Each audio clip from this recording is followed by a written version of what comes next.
Previously on Deep Six. What's your damage for a dagger? 4. 6. Okay, so 6 points of damage. So this guy's still locked in with you in this kind of psychic gaze, and then it just stops. It just stops as you see the guy, as the lights go, as the tattoo of the open eye not only loses focus, but then slowly closes. As he then kind of just topples to one side, and all you see is just Ruby just standing there with a knife. Here's fucking perked up. Fully No blood. back. Immaculately dressed. Yes. Okay.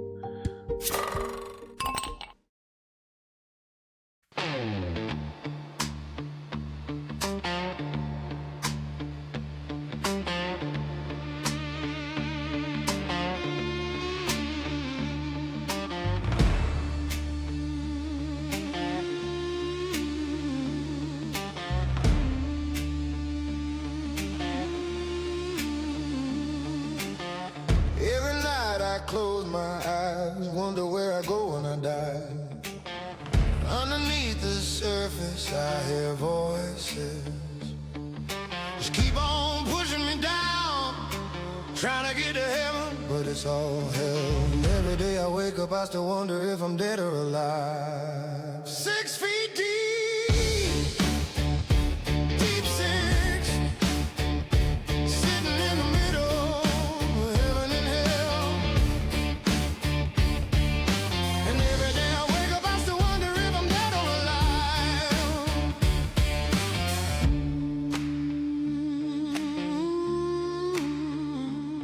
You know I'm undercover, underground. Well, where we left last, Ruby and Stenny had gone to see if they could procure some linens and some other items that Nemessia had asked for before trying to deal with the current missive that you received that morning.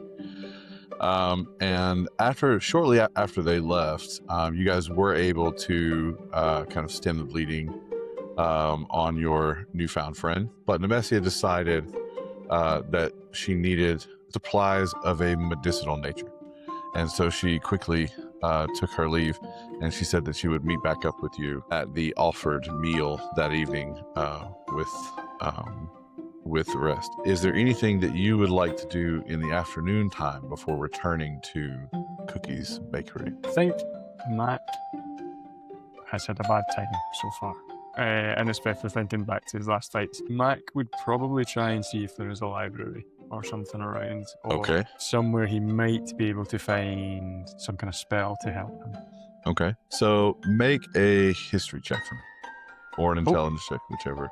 Natural 20. All right. So you immediately recall, looking at the maps that you have seen inside the Gilded Mask of the city itself, that near the Arbiter's Court, that there is a building marked Hall of Records, and then immediately across from that was another building marked Library. So you do feel like that might be a place where you could begin your search if you wanted to head in that direction. All right. So when you arrive at the Hall of Records, again, this is your first time going to the Arbiter's Court. And so there's a grand hall in the center, which it's getting towards kind of mid-afternoon. It doesn't appear to be a day where there is anyone in court. So the main hall seems to be closed, but the Hall of Records does seem to be open. You see various kind of clerks and apprentices running about. The Hall of Records smells of dust, rain, and bureaucracy. Rows of clerks scratch at ledgers beneath green glass lamps.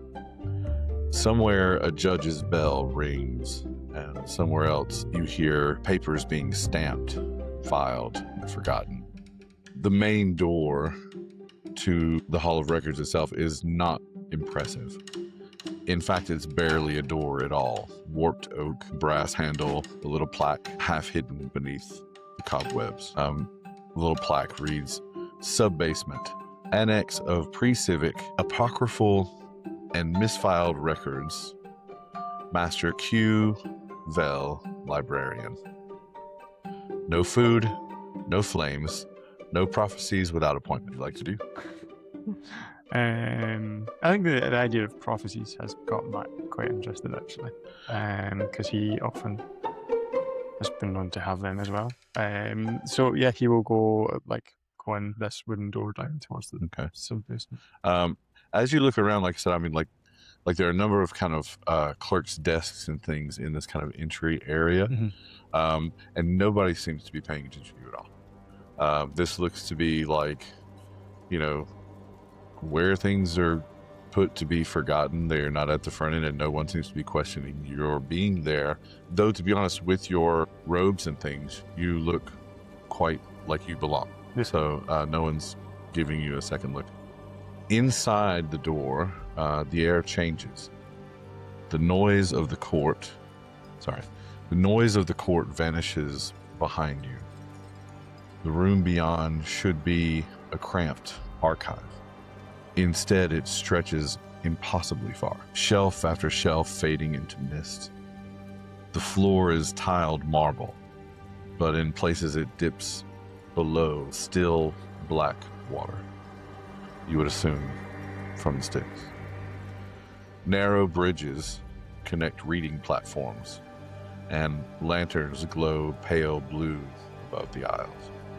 At the center of the room, you see an old man sitting behind a desk piled high with books. He does not look up. "Late?" he says. And he pauses, wets one finger, and turns a page. "Or early. That does rather depend on whether this is the first time we have had this conversation." And then he finally raises his eyes to you. They are blue. Too blue. Deep as water under moonlight. "Mac Stoneborn," he says softly. "Fighter, scholar, gambler of seconds, thief of outcomes. Sit down before you accidentally become interesting." He just kind of gestures to the chairs in front of his desk. I'll slowly approach him and hesitate. "Sorry, do I know you from somewhere?" He kind of looks up to you as if he's seeing you again for the first time. And he says, "Ah, there you are. I was beginning to worry you had chosen the other corridor. Dreadful business, that. Took 3 weeks to mop up the paradox. What can I do for you?" So I was wondering if you have any books of a kind of arcane nature, spells that might be useful for dealing with questionable people.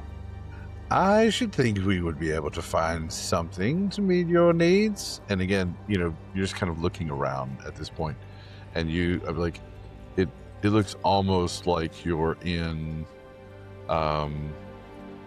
some sort of aquifer, or there are reflective surfaces additional to the water, and just sometimes you're not sure whether you're seeing a corridor or the reflection of a corridor. So it's a bit off-putting. And he's just kind of looking you over and trying to catch your eye as you're looking around. And he says, "The river forgets, the lake remembers. That is why the dead cross rivers and why old things sleep beneath lakes." And he just kind of wanders back around to the backside of his desk.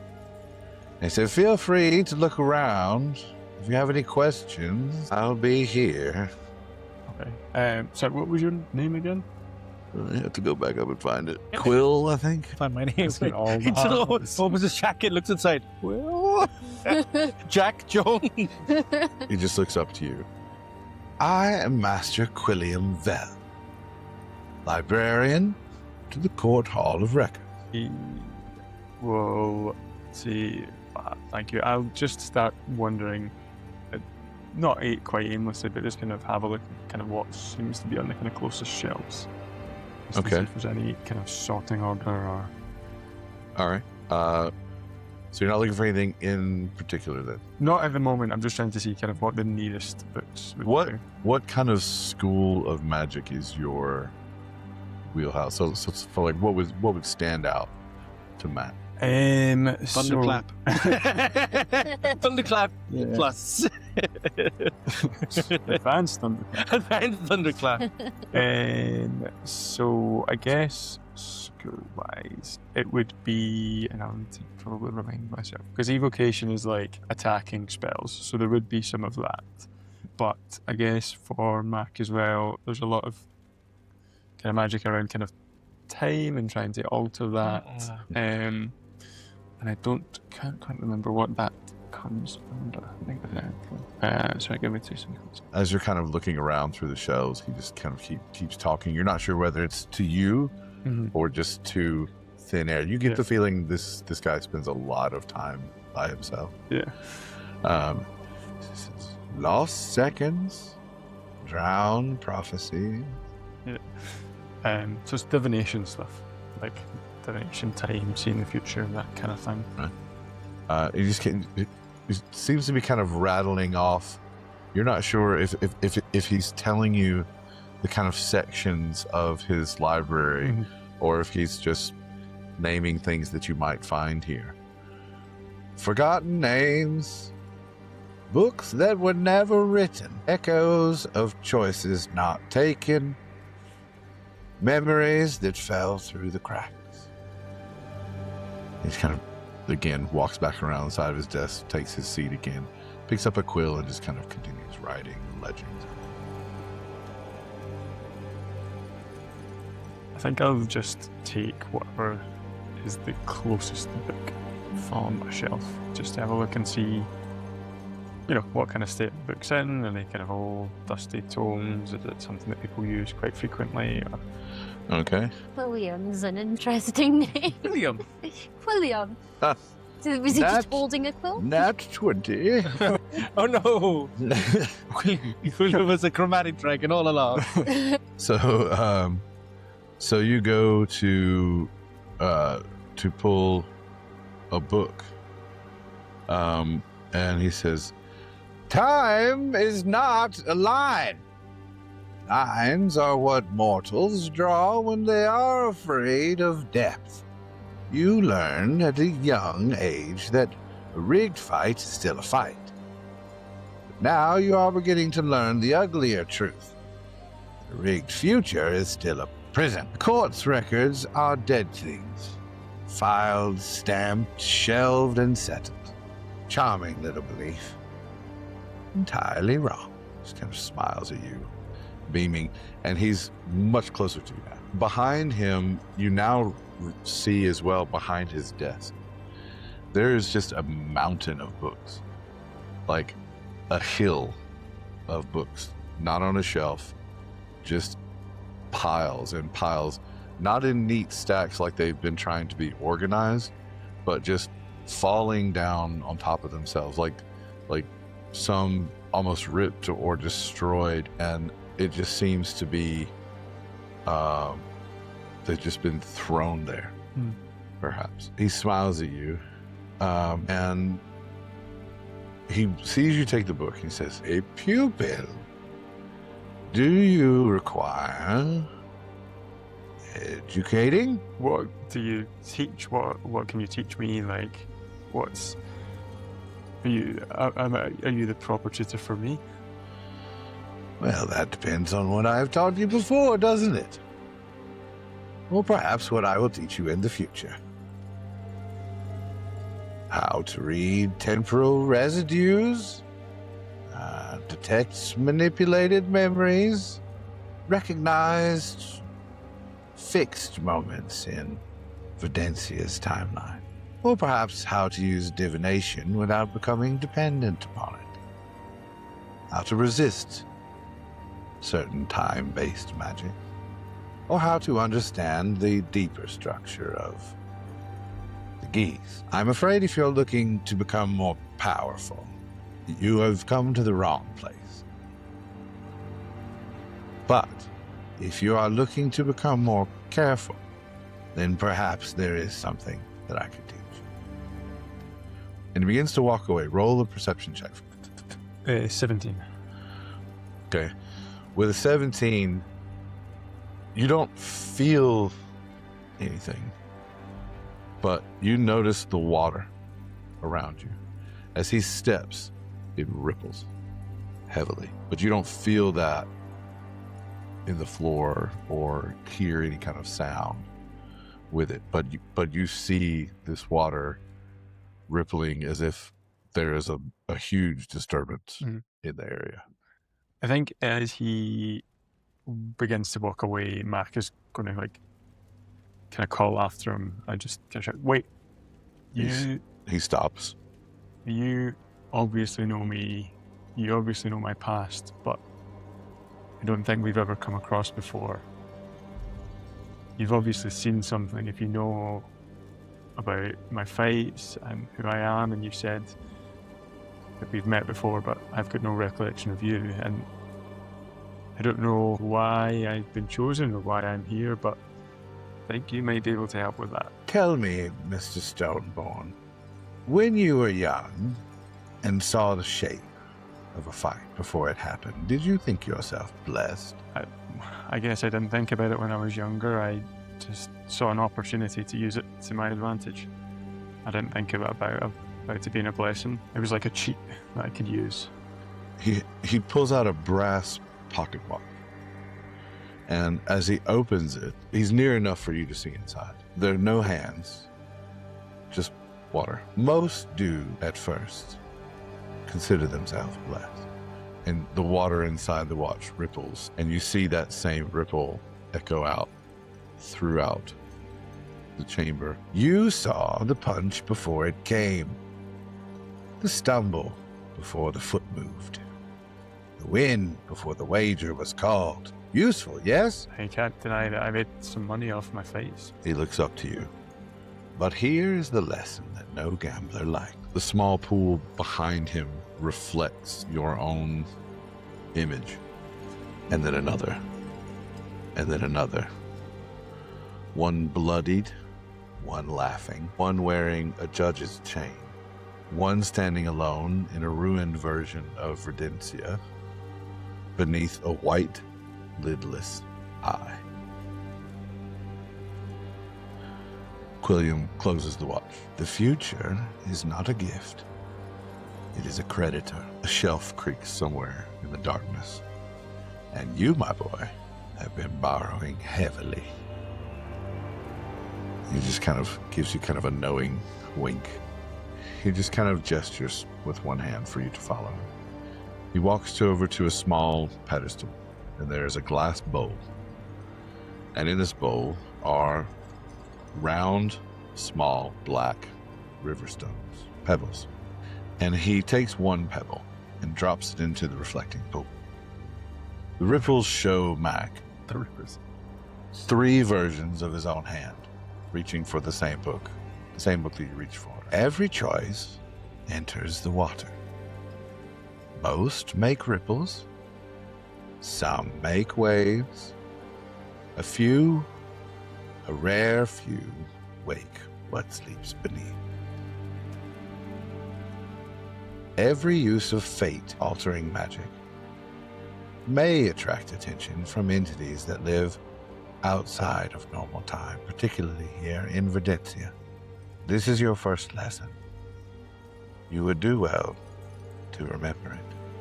And he reaches into the center vision and takes the book from your own hand. And as he pulls it out of the image, your own hand comes with it and then releases it and goes back into the pool. But you have no doubt that it was your hand. Oh, I don't like that. Don't like that. Don't like that. He hands it to you. He says, consider this your first borrowing. When you're finished with it, bring it back and we will have another lesson. He begins to kind of toddle back over to his desk, leaving you near to the entrance that you came into. What would you like to do? I want to look. So did he give me the book that he pulled out? Yeah. Yeah. I'd have a look at the book that he pulled out from the pool. Okay. Just see what it is. It's just a photo album of me as a small child. I'm going to be quite concerned. My God. It's like, no, don't like that. Don't like that at all. Nope, don't like that. It's a spell. It's just a spell tool. Williams on a register.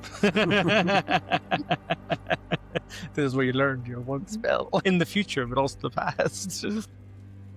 The book that he gives you is the one which you picked out earlier, and it is the binding is caked in dust. It had been on that shelf for a very, very long time. Are you looking?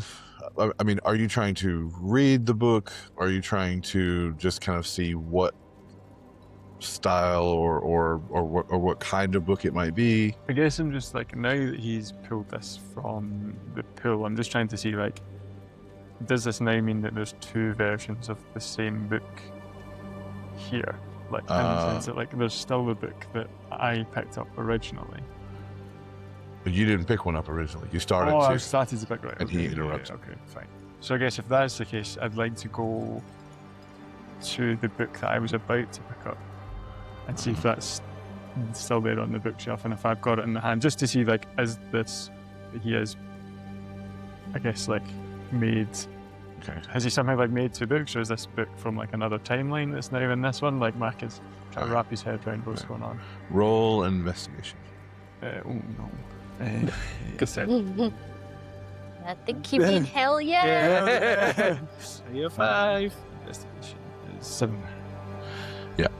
So again, it almost looks like this library was flooded at some point, or perhaps it was its intention to have this almost mirroring the way that the Styx runs through the city streets of Redencia. But it looks to be like there are small rafts and things built for navigating this section of the library, and in the center, they all meet together, kind of a floating, almost dock, if you will, kind of in the middle, which is circular.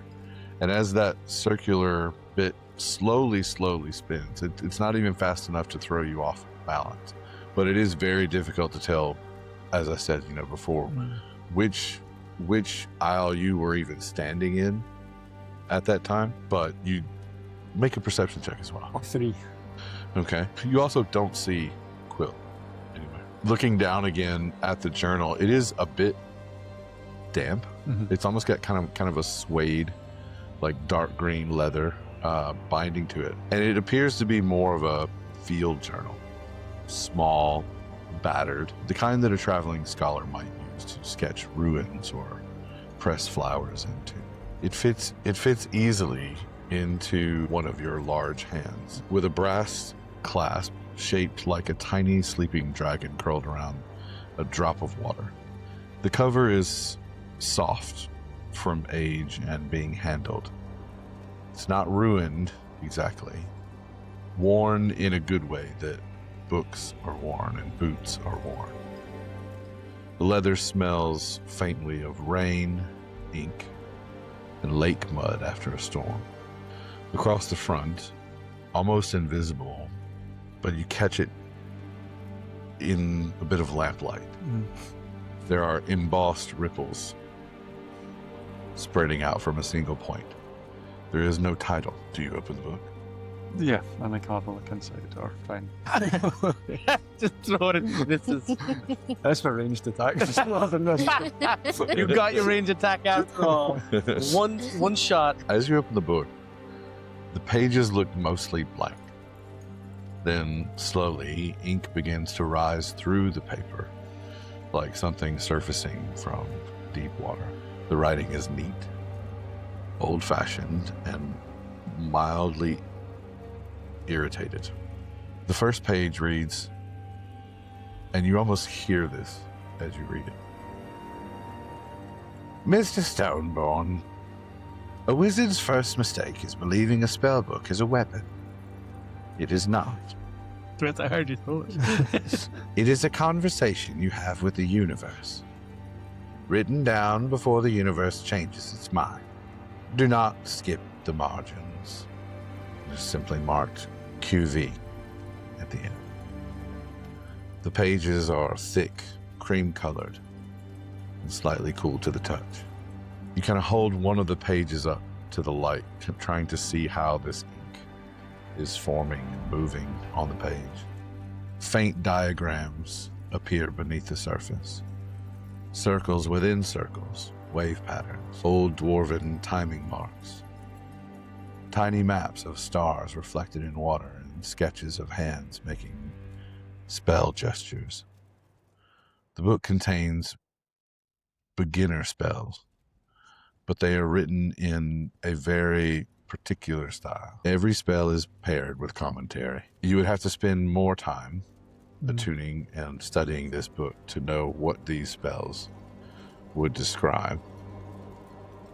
But you can make out, you don't know to which spell these comments apply to, but you can see almost the margins, as he mentioned, are written, too much wrist. If the ink turns blue, close the book and apologize. And then one just says, stop that. Roll one more perception check. 11. 11. One thing you notice is that the final third of the book cannot be opened. The pages are fused together, not by glue, but by a thin shimmer of still water. That's it.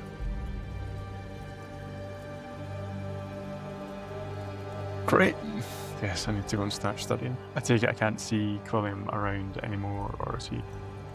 Make an investigation check. 13. So, as you're kind of looking over this book, you do hear and feel a very low, bass resonant rumble from somewhere in this. And as you look up, all you see is that huge pile of books just kind of like avalanching. Not in a big way, just a few books sliding off here and there. That's it. I will. No sign of the old man. I guess I'll try and find my way out if I can't find him. Okay. I just know that this is what this. He said this was my first lesson, and to come back when I'd completed it, I think I'll just try and head back and see if I can join the gang and study this when I have more time. Okay, great. All right. As you exit the Hall of Records, when you went in, it was probably 11:30 in the morning, something like that. It is just past dusk. Interesting. So you're not sure how long you were in there, or whether it's a trick that's being played, but it is certainly much further on in the evening than you anticipated it being as you left. By your reckoning, you were there maybe half an hour. Right, not 6. Yeah. All right. Time shenanigans. Timey-wimey. Bullshit. This is why you don't do wizard shit. Oh, this is true. It's fun.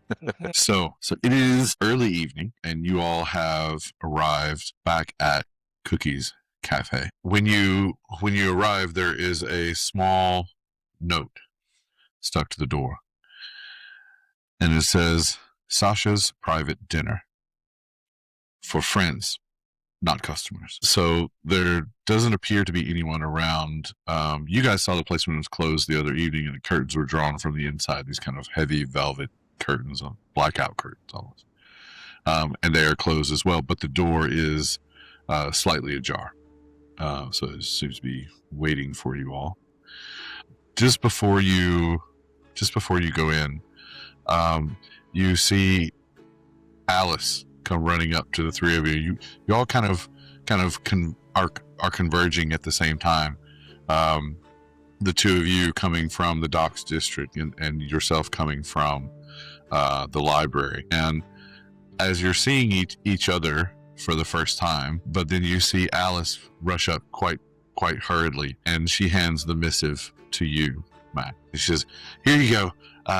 Just finished." And she's like, I got to get back. And she just kind of hustles off. And at that moment, you see the other two walk up. In you want to describe what you look like after your encounter? I look at me, you're like, so you look like she's fine. You're absolutely Nothing happened to her. Like, yeah. I am like, yeah. I saved your ass. Yeah, exactly. Just spent the whole fight shouting curses at them and missing. Then stabbed him. It's the final blow that counts. So I am like I got my axe is still covered in blood. It's on my back and it's still covered in blood because I just haven't had time to clean it off. And I am in an absolute state. My hair is completely messed up, and there's just tatters everywhere, and just places that I've been hit. I've cut into the kind of leather armor stuff that I'm wearing, and I'm just following the rabbit. I'm like, you're okay, buddy. You've Just- only got 7 points left. I'll look after you. So And I look absolutely, completely exhausted by this entire thing, and I'm just kind of dragging ass up towards Cookies. All right. So, as you guys are, sorry, was there anything No, else? just Maggie's just gonna see like these arrive and just be like, "What happened?" Don't talk about it. we've had some trauma. Some trauma. Ask the rabbit what happened. We went on an errand looking for a cauldron, stumbled upon 3 weirdos practicing black magic, trying to like resuscitate a robot. What do you call them? What do we call? What do you call them? I call them Automan. Yeah, Automaton. an automaton. Yeah, very scary. I tried my vicious mockery. I called him a punky go-go. Just made them angrier. And then, And stabbier. yes. Yeah, poor poor Stenny here has nearly died, but I saved him. He owes me one. But we killed them. We killed them. All right. I killed them. So, as you guys are having the beginnings of this conversation, you see the large GIF gentleman. You assume this is Sasha. And so Sasha comes to the door and he just opens it just wide enough for you to come in. It's like he doesn't want to see, or he doesn't want people thinking that the place is open, right? So he's like, come in. Outside city is complicated. Here, simple. Sit, eat, breathe. And as you come in, he's just kind of, turns the sign over on the door and pulls the curtain as well. You hear several kind of bolts locking in place, locking the door. Well, FYI, Ruby likes your friend. She'll like to style in combat. So put in a good word for me. Also, I've been calling Sasha Cookie this whole time. Because it was called Cookies, and I was like, is an apostrophe in that or not? Because that's very important. So I've been thinking it's called Cookie. Sasha's a simple man. He's like, "What does your shop sell?" Cookies. He actually hears you guys kind of mentioning the name of the place a little bit. And he says, Cookie is the nickname. Only for friends. Awesome. You may call me either Cookie or Sasha. Both are fine. All right, Cookie. So he's just quite. You kind of watch him, and he's very subtle in his movements for such a big guy. There's no, announcement of anything big. There's the same style of music that was playing earlier is playing gently from sort of gramophone type machine in one of the corners. The outside world cut off. Right, so all the sounds from the city streets, because again, this is kind of it's not the busiest parts of the footlights, but it's kind of at the edge of the footlights. So there are people going to shows, people kind of going out for the evening. But once he closes that door and latches the bolt, you hear none of it. It's cut off like a bad memory. Inside, the lights are dim to a warm amber. The kitchen breathes through. All of the tables that were set out before are now arranged in one long table together and set with a single tablecloth. Very fine dining kind of setup. White tablecloth, everything. He still has his bandages from before, but he looks like he has redressed them himself. So not sure. Looking around, you don't see Nemessia. And so kind of it takes a few minutes for that to dawn is that you're missing a member of your party. And so he's still kind of setting up the table. He calls you in. It's mostly set. He's placing the last of very specific utensils, olive forks and things like that.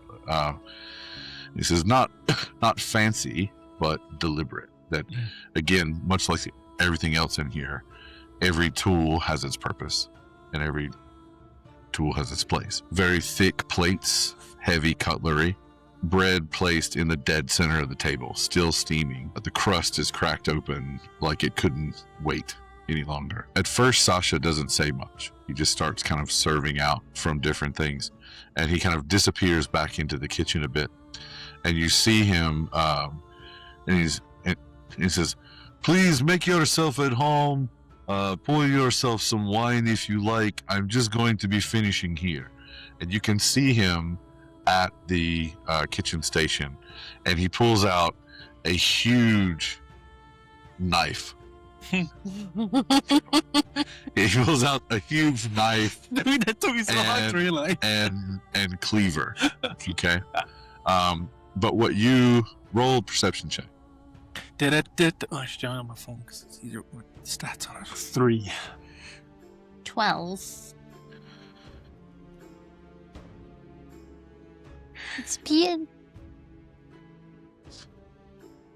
19. All right.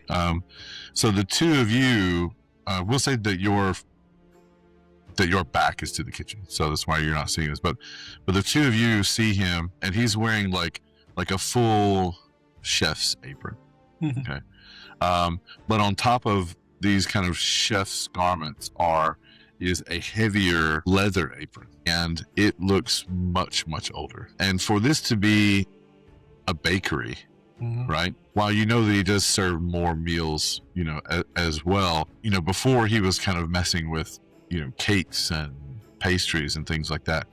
And you see as he is set in front of this large cutting board filled with succulent meats, and he has on, it's almost like bracers, one on each forearm, and there are whetstones on each of these.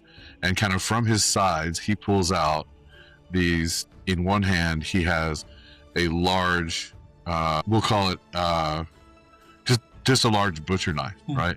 But you notice that it's hilted, which is strange to you. And then in the other hand, a very kind of short-stobbed cleaver, right? Oh. So a very small handle on a very huge blade for it to be a cleaver. And you just see him start running these blades over the whetstones. And he's like, "I'd be with you in just one moment." And then just starts hacking away through whatever he's about to prepare for you. And he's just kind of humming to himself, listening to the music as he was before. Ruben always likes the crazy ones. I was about to say. I was noticing all this, and Stenny looks over at Ruby, who's obviously just staring straight at this big fucking guy. She says, "Let's go." And I kind of, I look at Cookie, and I look back to Ruby, and I'm like, I don't think he always used to make cakes. I'm getting that impression too. Yeah, and then, just kind of, I'm immediately just, that bread is still too hot, and I'm just going to greet before anybody else. I know it's all set up, but I'm immediately just going to grab it and start eating it. And to the point where it's in my mouth, it's too hot. Yeah, Ruby's getting flashbacks to her exes. Don't think I want to eat too much right now. I don't even know where to take that. I don't know what's in it. Like, what kind of meat is that? I don't know. So as you guys are kind of settling in, he enters in with the first course. He puts on the table in front of you a dense, near black loaf of bread, sliced thick. The crust resists and then gives a soft crack as he cuts into it. Steam curls up, carrying the smell of toasted grain and something faintly sweet beneath it.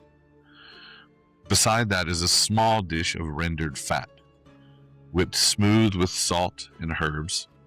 Sasha nods to you once. "Eat while hot. Always rule 1. The bread is heavy and grounding. The fat melts instantly, rich and clean. Simple, but settles something in your chest that you didn't know was tight. So it's a very warming kind of first course. As he kind of waits for each of you to begin eating a little bit, or at least picking over it, and then he returns to the kitchen and continues his work. He's like, please enjoy yourselves, conversate. I will tend to the food. You make yourself at Sasha's home. Okay. Let's conversate. He just goes, let's conversate. I'm not even thinking about the way he's laid stuff out. I'm just taking random utensils and basically using them to start eating. I'm picking. I'm suspicious right now. And I was looking over. I just said, look over at Mac. So where were you anyway? Yeah, I went to see if I could find any books this afternoon after we helped Sasha. Find anything good? I'm not sure. I take out the journal that I found. I met a very interesting man who I don't know quite what to make of, but he said that he's going to teach me some magic. Oh, nice. So I met a man like that once. Don't trust him. So I've got homework to do. I need to study this journal. So You met a wizard and he gave you homework. yeah. Is that normal for wizards to do, is it? You know, I actually used to teach in a school. Back A school of when what? I was alive. Oh. A wizard. A school of tall? A what? Of tall? Of tall. Yeah. That's As the only opposed to quality. small. I suppose small. We get schools of small. All gnomes have schools of small. You didn't know that? Did he hit his head earlier? Or? Significantly, yes. Very hard. Technically, I didn't hit my own head. Somebody else hit my head. I also have news. Maybe don't have the wings. Just starts taking it away from me. That Just just mage handing it across. all the alcohol. Ruby's just going to give him a little rub on the back. It's had a bad day, poor soul. So I also have news for you. I had a weird experience earlier. I went to a market, went into the tent, was having a look around, saw bloody Mimsy from my old life. And she was off her face on something. I don't know what it was, but she knew me one minute, she didn't know me the next minute. She was all confused, talking in riddles. Anyway, I was snooping around. I found a chest from my old life. I opened it up. I've got a little pink rubbed button. I've got a pocket. Oh, sorry, what? A little pink rubbed button, like it's been rubbed. Okay. What a lot. Don't make this weird. What is wrong with my rub button? Why does everybody find that so weird? Everybody is a rub button. Not everyone. Okay. Got a button. Got a button, Okay. got a pocket, got a new A dress. pocket. Yes, so it's like a pocket that you sew onto things that you can hide your Okay. shit in. Okay. Things like your button, Okay. get that in there. So then you just say normal stuff. My brain still is like, that's obviously got to be some sort of dirty innuendo. And I'm like, it's obviously not, but why does your brain think it is? I don't know, Stenny, it's your brain. Pre-programmed. Pre-programmed. Yeah, I also had a letter. Turns out Mimsy's in love with me, like everyone else. So As you say That's that, the title. Sasha re-enters, and he says, "Ah, love is a beautiful thing, no?" And he brings in this cast iron pan, and it just kind of lands heavy on the center of the table. Dumplings, dozens of them, each one browned on one side, crisp, golden, almost caramelized, while the rest stay soft and yielding. They're filled with minced meat, onion, pepper, something deeper. As you cut into one of them, the juices run. Sasha again stays and watches, not you, but the plate. And he just kind of leans in and he's like, "Too many is correct amount." And he just kind of smiles to himself and returns to the kitchen. I like that guy. I like him too. Not like that. We met a cult. That was interesting. Yes. We gave him a brief rundown. Was there anything that we missed? So we stole the cauldron after. We've got a little vial of Ottoman juice. That's again. Automaton oil. That's correct. For fuck's sake. I've got. Is it just question? I just got the gnomish device. Does it necessarily have to be a gnome that uses it? No, cool. And also because it's got an arcane check, which I'm sure that you'll use at some point. I'm probably not going to do arcane checks, so I pick out the little gnomish device. What's called it's etheric ticker. I pick it out of my pocket and I just throw it to you to catch, and I say that should help you out. It's a device. It should. I fixed it. It's fine. Can I just look at the thing that Stenny has thrown me and see if I can figure out what he has thrown me? Yeah. What did I call it? Etheric An etheric ticker. tickler. Tickler. Tickler. Sorry. Mhm. Yeah. So essentially, it's just like it's like a little orb set between two posts and like a suction cup. So you probably roll an intelligence check. Hell yeah. 5. Hell yeah. Okay, so you've never actually used one of these, but you have seen them before at the school which you were teaching, and you do know that their purpose is that they can be affixed or adhered to something, and that it's kind of like a tuning fork. Okay. So you can pick up on arcane resonances in some way. You're not sure how to use it. You would have to do some experimentation to figure that out. What he said. Okay. Interesting. And once we killed all these people, we decided to rob their bodies as well. So we have lots of money and stuff. We just call it looting. It's like just robbing their bodies. We looted them. we loot. We got. Yeah. We didn't rob any corpses. We got loot. In case the authorities ask, we loot. And to be clear, did anyone see any of this happen? Did you? I mean, We're not was matching there it. any, like, no, like I'm not saying you. It's like you witnessed it, but like, you know, we're supposed to be operating kind of covert and. oh yeah, everything we do is covert. It's just like, it's like everybody that saw is dead. If this Yeah. causes me to have to speak to that, We were in a little What's his dingy face? dungeon that took us ages to find our way into, so I think we're Probably okay. too long. Although there were voices saying stuff to us at the time, so don't know what that was. I need you both to do me a favour. Yeah. Mm. Just don't go off by yourselves again. Okay. I'll well, worry about you.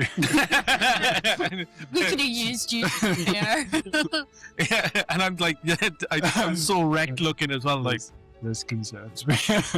Again, Sasha comes in with the third course and the main course of the meal as he overhears that last part. And he says, yes, friends together, always staying together, yes? And he brings out these thick wooden bowls. And he's kind of got a large pot kind of tucked under one arm. And he's just kind of ladling this out. So the stew, which he's serving you, is thick, dark red, almost black at the edges. Root vegetables softened to the point of surrender. Chunks of meat that fall apart to the touch, but still hold shape. It smells like slow heat and patience. Something that took all day to become safe. Sasha sets the bowls down carefully. Good stew takes time, he says. Sometimes more than you want. There's a pause, just a beat too long.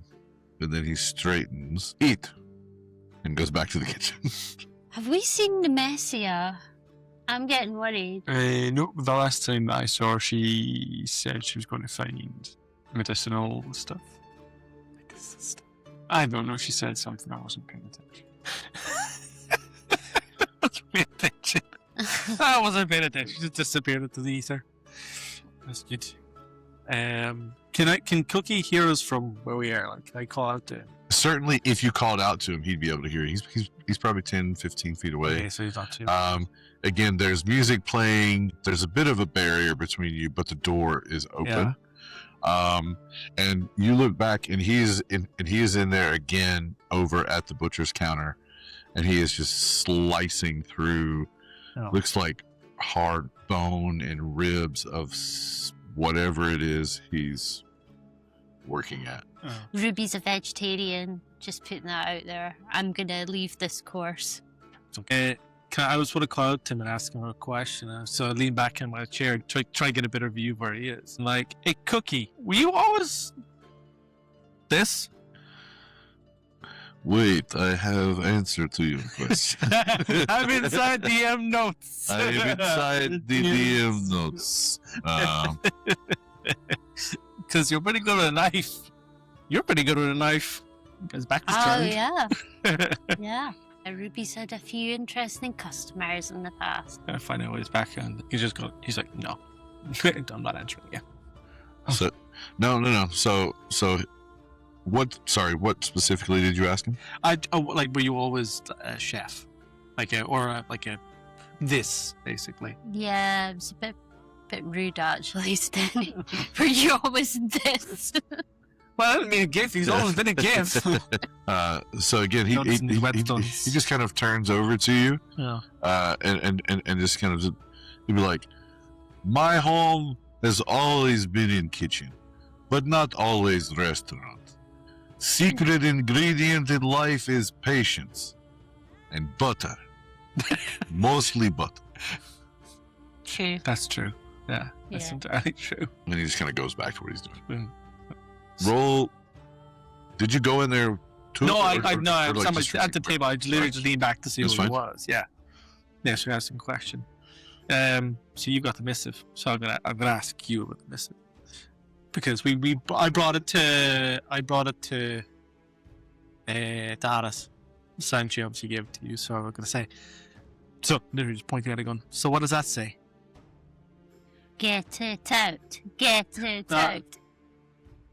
She just did that at Cookie. Yeah. We know. I will, as soon as Stenny's asking for it, I will reluctantly open up the missive, put the wine down and Yeah, you're like really enjoying your wine as well. yeah. Just a bit too much. Just there's no chill with you. Yeah, I will open up the missive and see what it says. Okay, all right. So essentially, as you're looking over it, it says that that tomorrow is Arbiter's Day, and so it is the one day of the week where the most important of trials and decisions are being made in the Arbiter's Court. And specifically, there are a few which are being highlighted there. You do see in kind of off to the side, you see in the civilian court. So civilian court just has a couple of names written down, and the first name in which you all notice is Halverick Wainwright, and it doesn't say anything else other than just time and place, which it does indicate which courtroom or which venue would be. Other than that, the kind of main bit of the missive seems to be concerning one Orlin Three-Tongue. So Orlin Three-Tongue is also a civilian. He is a bard, as well as known to be a bit of a brawler. He has been called to testify in the Arbiter's Court against a Dawnshore officer, and the NI6 expects there to be interference, though they're not sure from which side. So they want you to go and just be an observer in the courts and see what you can observe. Okay. That sounds like fun.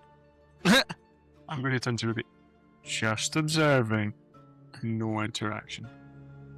No interaction. No interaction. I'll have to bring my button. Just stand there and rub your button and watch. Don't interfere. Keep your hands busy. Please keep your hands busy, Ruby. So as you guys are kind of looking over this missive, Sasha comes in and sees it over your shoulder. And he says, "Food first, problems after. Problems always wait. Food should not." And again, he brings in another massive course. And this, you feel like, is the centerpiece of the meal. A huge slab of meat carved thick, resting in a pool of deep, glossy gravy. The knife marks are clean, precise, controlled. Oh my god. Too precise. Too precise. The brisket breaks apart under pressure, but not before you feel the resistance. It's been handled by someone who understands exactly how much force is needed, and no more. Potatoes sit beside it, soaking up the gravy like they were made for it. Sasha does not make a comment. He just stands nearby and kind of perches on one of the stools next to the pastry counter. His arms folded loosely, watching in the way that he has before. Present, but distant. Please, continue. Like I am not even. This is enormous. Kif guy is like, just pretend I'm not here. I'm just gonna be like, sorry, Sasha, please don't be offended, but bunnies don't eat meat. We can't digest it, so I'll have some of your vegetables. Looks great. Very good. Do not worry. Is not bunny rat. Okay. I feel better now. It's no. He kind of looks around a moment and he looks at the chair that's empty and he's like, where is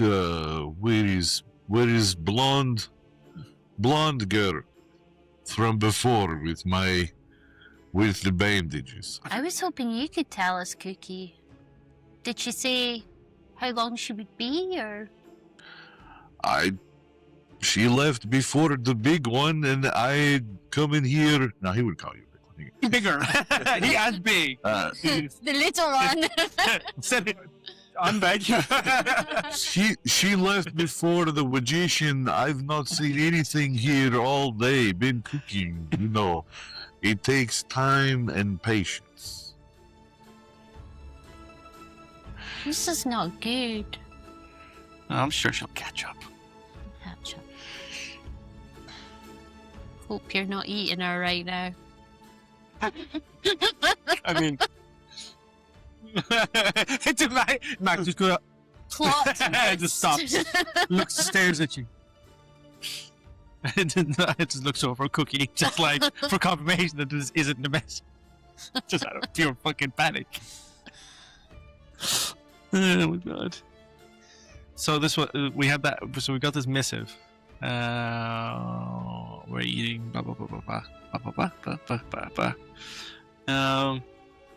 Okay, so what was the dates on this?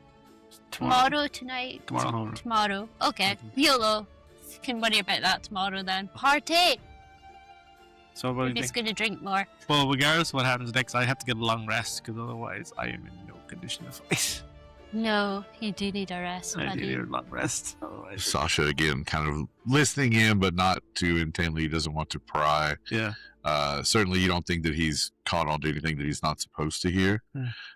He says, "Oh yes, timing is everything.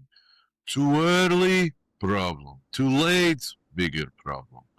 For now, wine and dessert." And he's kind of thinking back as if he almost forgot that it was still to come. And so he goes into the kitchen. What he seems to be doing now is much quieter than the kind of hacking and slashing that he was doing earlier. The plates, he's kind of clearing some things away as he goes. The room feels heavier, but not in a bad way. Full, grounded. Over the course of your conversations, you guys have been there a couple hours maybe. Yeah. Sasha returns with slices of honey cake, dense, layered, not overly sweet, the kind of dessert that does not beg for attention. Tea follows, bitter and clean. He sets it down and for the first time sits with you at the table, just for a moment. He says, "You eat well. Good." And then there's a pause. He says, "I do not say thank you often," he adds, looking somewhere kind of just past all of you. Feel like he is maybe remembering another time or another instance where he owed his thanks to someone. "But this is thank you." And he taps the table lightly once. "World out there is loud. People take. Gives a small shrug. He says, "Here, I give. Is better arrangement." Oh, it was quite nice, actually. Not like my exes. I want to ask Sasha, do you know who those guys were that attacked you earlier? Oh, local thugs or gangs working for, I don't know, some thieves guilds or, maybe just causing a nuisance. It doesn't matter. It's just, this is the kind of thing which happens in Verdencia. Eventually, you will get used to it. No, we're glad you're okay, Sasha. I'm glad you're such a good cook. He's just kind of sitting there. Yeah, you were hoping you would, but He's just kind of sitting there and he's pouring the tea. You guys, kind of realize that he always serves everyone else first. And when he serves himself, it's in very small portions for such a large individual. He says, "I used to cook for many people at once. Very high pressure environment. Timing is everything. I learned a long time ago. Feed people first. They make better decisions afterward. You come back anytime. Door is open. Unless it's closed. Then come back another time.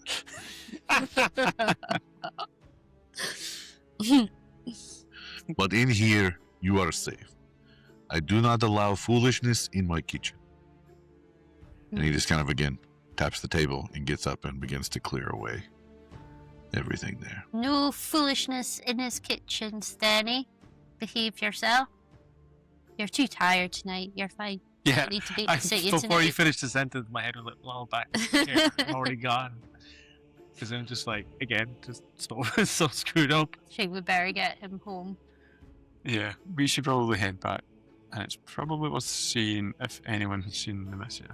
Yeah. Just, I know that sometimes Argent or Onyx might send her off to do some work, but, oh yeah, that's true. Maybe just check and see if they've spoken to her. Or do we need to worry about her? All right. So you guys head back to the Gilded Mask. Yeah. It is, rather later in the evening now. It's always bustling around the theater, and there's actually a show being performed tonight at the Gilded Mask. It looks like it's probably about halfway through already. You see some people kind of milling around during maybe an intermission or something like that. But you were able to move into the kind of side alleyway that you had exited before, and obviously entering in through that way. And you notice that the rear entrance is actually ajar. Okay. And there seems to be some smoke coming out from the little closeway which leads down into the green room where your hideout is. Uh-oh. Upon arriving into the green room, it's not like there's something on fire, but it's more as if like something had been smoldering for a while. And as you walk in, this entrance leads you in through Alice's workshop, and you just see Alice is sat in, and she has this massive kind of welder's mask on, and just seems to be working on some sort of framework. Not sure of what kind. Because she sent us off to get the cauldron, and I have the scraps of the cauldron. in a little bag because we got to pick those up last time. You've got the what was the name of the stuff we had? Yeah, so they'd be a pretty big bag. Yeah. So yeah, as you bring those to her, she's like, perfect timing. And she's kind of lets them clang and hit the floor. She starts digging through and picking out different ones and looking over them. And every now and then, you know, the mask will just kind of fall down in front of her face. It's just pop it back up because it's not really made to fit someone of her size. And she's kind of ratcheted it down and rigged it up as much as she can, but it's still far, far too big for her. Mm-hmm. But it doesn't seem to have stopped her. And you notice she's actually messing with the canister that she took off of your flamethrower, and she's kind of screwing it into this other device that she's working with. And she's like, where's Nemessia? Oh. Okay, we were hoping you would know where Nemessia was. Nah, I ain't seen her. Shit. Okay, Ruby is officially worried. I wouldn't worry. I'm sure she'll come back. I'm sure she's fine. Maybe one of the others sent her on a mission. Yeah, something like that. A mission. Okay. Yeah, we brought back your cauldron, but yeah, as you can see, it's in pieces because an automaton got risen from the dead, and then we had to fight a cult. I had to fight a cult because Stenny was getting bludgeoned to death. Because I think I was going to head stomped in. A cult? So All right. Yeah. Well, small cult. that's all right. I wasn't going to use it whole anyway, so it's Nobody's. fair enough. And she kind of pulls out this one piece, and you notice that one piece has that full face image that you saw on the front of the cauldron. And it is cracked and beat to shit, but you can see that it's some sort of face or whatever. And she's kind of looks at it and goes, shoves it back in the bag, starts kind of dragging it across the workshop floor. With the stuff that we got from... Did we get a thing from... Remember, there was up on the shelf. There was like this... Oh yeah, the Ottoman fluid. You see that our website as well, huh? Yeah. The Ottoman fluid. I'm sure they have a better name than that before, but it doesn't really called now. What's it called again? Do you know? I can't remember. Did they have a name? Oh, It's God. just Ottoman liquid. Just gonna... yeah, okay, so we're gonna take the Ottoman liquid. Makes it slightly better. And give it over to Alice. Say, can you do anything with this? She just kind of reaches out and takes the case from you, and she's like, Whoa, what is this? Well, the cultists were taking it out of an automaton, but we're not quite sure what it is. But it's Oh, important. give me some time with it. Let me see what I can do. Okay. Take the Ottoman fluid away. So yeah, you're welcome, Alice. No worries. No need to thank us or anything. All right, see you around. and she just kind of slaps the mask over her face again and slams the door. Typical. Okay, what now then, guys? I Sleep. like that girl. She's your type. Stenny. Everyone wants to flirt with the DM today. Don't look at me like that. I'm starting with Alice. Another day, another dog.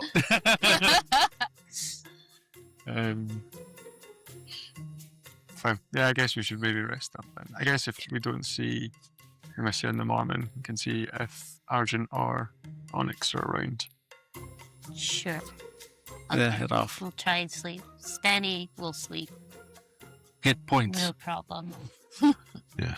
All right. So you guys taking a full rest here then? Yeah. All right, great. Back to full power, baby. And that brings us to the end of this episode of Daggers and Drams. Thank you for spending your time with us, whether you're listening on your commute, painting minis, or rolling dice at your very own table. If you enjoyed the episode, please consider liking the video and subscribing to the channel, or following the podcast wherever you listen. We'd also like to give special thanks to everyone who helps to make this show possible. Your support means more than you know. If you want to keep up with us between episodes, you can find Daggers and Drams on YouTube, Instagram, and other platforms. As always, thanks for being a part of this journey with us.